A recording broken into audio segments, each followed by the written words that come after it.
Hello my dear student, যেহেতু আমরা 7.0 ব্যাচে একদিনেই সকল ভার্সিটি ইংলিশ শেষ করে ফেলেছি, সো এখন আমরা আছি এমন একটা মিশনে যেখানে আমরা 7 দিনে, মাত্র 7 দিনে সকল ভার্সিটি বাংলা ইংরেজি জিকে শেষ করব।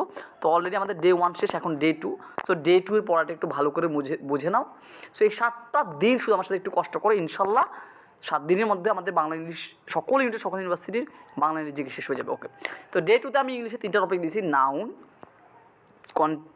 কন্ডিশনাল সেন্টেন্স আর ওয়ান ওয়ার্ড সাবস্টিটিউশন। এটা আশা করি পান্তা বা তেমন তোমাদের অল্প কিছু সময় লাগবে, কারণ অলরেডি আমরা এটা একদিন শেষ করছি, তখনই ক্লাসগুলো করে ফেলেছি। এখন এটা শুধু তোমাদের রিভাইজ চলবে, তাই না? সো তোমরা আমার ড্রাইভ লিঙ্কে যাবা, ড্রাইভ লিঙ্কে গিয়ে নাউন, কন্ডিশনাল সেন্টেন্সের রুলসের ক্লাস বুঝে নিবা, প্রশ্ন সলভের ক্লাস বুঝে নিবা।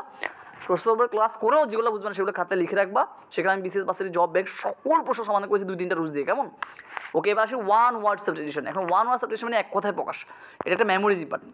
তো এটার জন্য কী করবা, দেখো আমার শিট যাদের কাছে আছে সেখানে ওয়ান ওয়ার্ড সাবস্টিটিউশনের জন্য মাত্র আমি 150টা ওয়ার্ড দিয়েছি। এগুলো পড়লে পরীক্ষা অ্যাটলিস্ট 70% কমন পড়বে, বাকি 30%-এর জন্য প্রিভিয়াস ইয়ার এমসিকিউ ভালো করে সলভ করো, ব্যাখ্যা সহ, তাহলে হয়ে যাবে।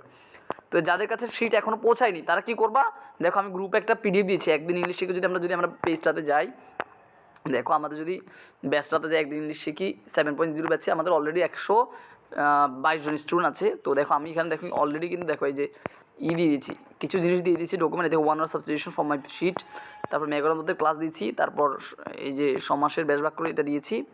সো এখন একটু খেয়াল করো, আমরা যদি এই ওয়ান ওয়ার্ড সাবস্টিটিউশনের উপর আমার বইতে যেটা আছে সেগুলো টোটস্থ মুখস্থ কন্টেস্ট করবো এবং প্রিভিয়াস এমসিকিউ সলভ করা।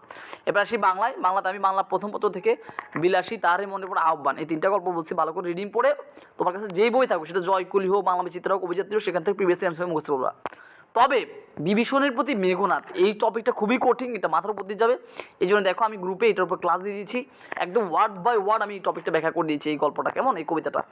তো এইটা করে নিবে। তারপর বানান, দ্বিরুক্ত শব্দ, সংখ্যাবাচক শব্দ, এগুলো শুধুমাত্র প্রিভিয়াস ইয়ার এমসিকিউ টোটস্থ মুখস্থ কন্টেস্ট করবা, প্র্যাকটিস করবা। এগুলো খুবই সহজ, কেমন? স্পেশালি বানানটা একটু এইচএসসি বোর্ডের এগুলো একটু দেখে নিবা, কেমন? এইচএসসি বোর্ডে যেগুলো আসছে সেগুলো, আর প্রিভিয়াস ইয়ারে যেগুলো সেগুলো বারবার এগুলো খাতায় প্র্যাকটিস করতে হবে, কেমন? আর দ্বিতীয় শব্দ, সংখ্যাবাচক শব্দ, এগুলো হচ্ছে তুমি এই অধ্যায়ের আগে একটু পড়িয়ে তারপর প্রিভিয়াস ইয়ার এমসিকিউ যে কোনো বই থেকে সলভ করে ফেলো। এখন এখানে সমাজটাও দিয়েছি। সমাজটার জন্য তুমি কী করবা, দেখো সমাজটা আমরা 2 দিনে করবো, আজকেও করবো, ডে 3 তো আবার সমাজটা থাকবে।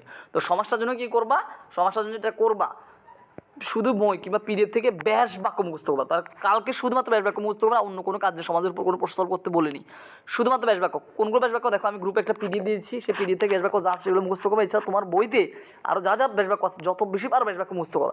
যে যত ভালো বেশি ব্যাস বাক্য পারবে সে তত বেশি সমাজ পারবে। পরের দিন আমি দেখিয়ে দেবো সমাজ একটা ক্লাস দিব যে কীভাবে ব্যাস বাক্য জানা থাকলে সমাজগুলো 1 সেকেন্ডে নির্ণয় করে ফেলবা, ঠিক আছে? এরপর বিপরীত শব্দ দিচ্ছি, এখান থেকে প্রিভিয়াস এমসিকিউ সলভ করে ফেলবা। তাহলে এগুলো বাংলা, এগুলো ইংলিশ, কেমন?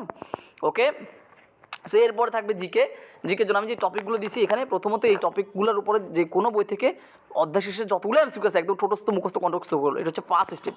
সেকেন্ড স্টেপ হচ্ছে এই টপিকগুলোর উপর একটা রিডিং পড়তে হবে। এখন কোথা থেকে রিডিং পড়বা, যে খন্দকার যে 800-900 পেজের পেজ, এখানে অনেক কিছু সেগুলো পড়ে মাথায় রাখতে পারবো না। আমাদের ড্রাইভ লিঙ্কে যাও, একদম নিচে দেখো জিকে পিডিএফ নামে একটা অপশন আছে, সেখানে জিকে ফাইনাল সেশন একটা বই আছে 150 পেজের, সেই বইয়ের পিডিএফ দিয়ে আছে, সেখান থেকে এই টপিকগুলো উপর রিডিং পড়বা। সবসময় জিকের ক্ষেত্রে আগে এমসিকিউ পড়ে নিবা, তারপর রিডিং পড়বা। কেন? কারণ তুমি যদি আগে এমসিকিউ পড়ো তারপর রিডিং পড়তে গেলে তখন তুমি বলবা না রে এটা তো আমি দেখছিলাম এমসিকিউ, তার মানে হ্যাঁ এটা গুরুত্বপূর্ণ। তারপরে তুমি বুঝবে যে কোন লাইনটা গুরুত্বপূর্ণ, নাহলে তুমি সব লাইনই পড়তে থাকবা, এগুলো বোকামি। তো তুমি এই জন্য আগেই এমসিকিউ পড়ে বলবা, ঠিক আছে? এই হচ্ছে কথা। তাই তুমি এই টপিকগুলো সব এমসিকিউ পড়বা এবং মিহিজিকে ফাইন্যান্সের সাথে একটু রিডিং পড়ে ধারণা নিয়ে নিবা। আর এই টপিকগুলো হচ্ছে প্রিভিয়াস এমসিকিউ সলভ করবা, এই ইংলিশ প্রিভিয়াস এমসিকিউ সলভ করবা। তো এগুলো যেগুলো কঠিন টপিক, যেগুলো তোমার পারবা না, সেগুলোর জন্য আমি গ্রুপে অলরেডি ডকুমেন্ট বা যা যা দরকার সেগুলো দিয়ে দিয়েছি।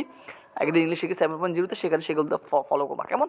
সো প্লিজ আমি তোমাদের বলবো মাত্র 7টা দিন আমার সাথে কষ্ট করো। অলরেডি আমরা একটা দিন শেষ, এখন ডে 2 চলতেছে, তার মানে 6টা দিন আছে।